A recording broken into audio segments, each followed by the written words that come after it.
Alright, this is just a Daytonagun basic operation display. I might have this for sale, so whoever wants it will know how to use it. Anyways, what you're gonna get is the box. Shows like this. Okay, here we have the stabilizer. That's for the CO2 tank. 1 GMP magazines. The sling is the issue 1, is the actual one, and the gun itself. Alright, I have a trigger lock on it. I'll tell you the combination when you receive it. Anyways, let's go get started. I'll start with the easiest one, the sling. The sling, basically, you put it on, you slide this end first, goes in here.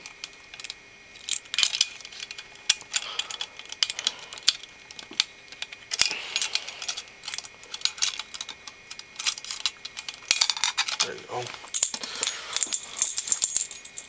Goes all the way back here. You're gonna put it on, put it through, and then first thing, loop through. You're gonna have to squeeze it through. Comes through first. You just set this up. After you've done that, goes to the second loop, goes through that, comes through. There you go, there's your sling.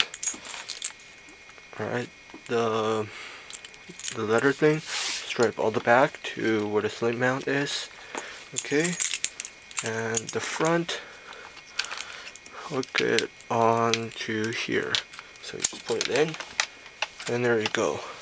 The sling recommendation is that when it's released, somewhere close to being a straight. Anyways, let's put it on the side. And we're going to take the trigger lock off. Just one sec. And if you ask why I want to use trigger locks, just for safety, and this is Canada already. Alright, and here's the gun. Alright, you got safe, full auto, semi. Charging handle comes all the way back to the loading spot. It's pretty loud. Okay, now that's on to the stabilizer. The stabilizer is, you get an attrition stuff, 0 to 300 psi gauge.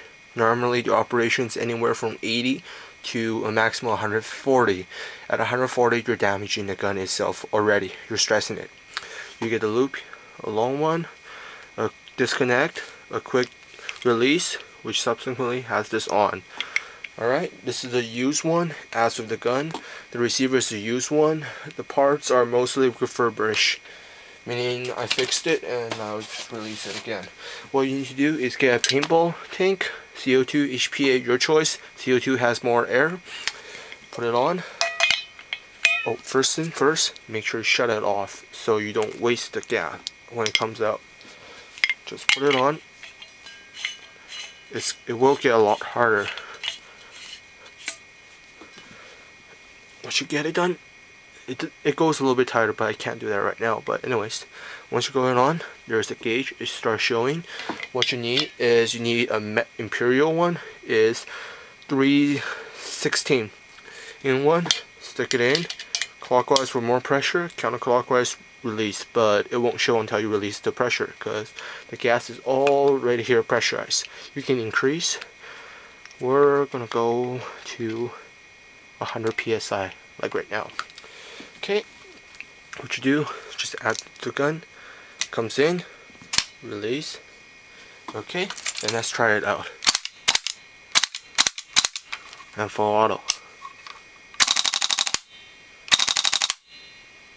It's really, really loud. Alright, and I think that's about it. The magazine just goes in. It's a standard AG one, okay? So it shouldn't be that hard. And one more part I forgot to mention is how to adjust the hop up. Take it off, push it in just like a real AK. The top cover slides all the way top back. And what you need to do is you're gonna use a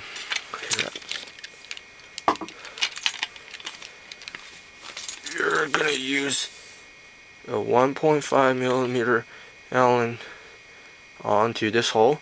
stick it through the wire, and in the bottom you'll reach it. Here I'm just going to show you, it's a lot easier. If not, disconnect it first in case if you have any problem. That's good.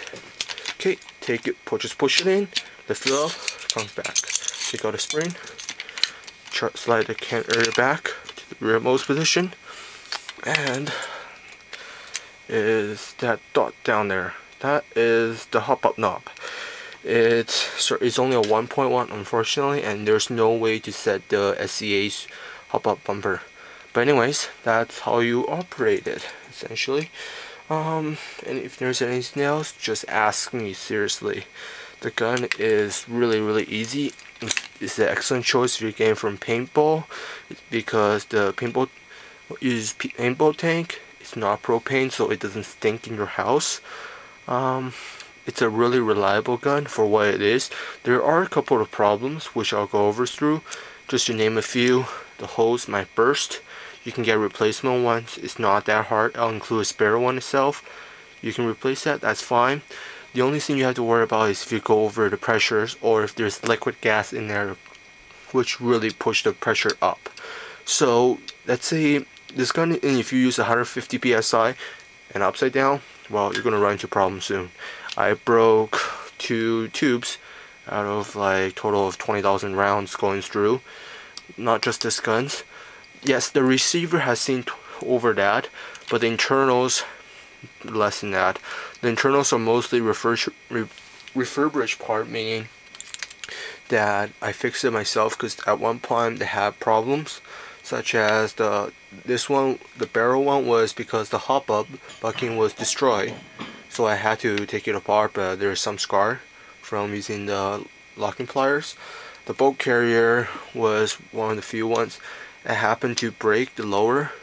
Take out a screw, refix that.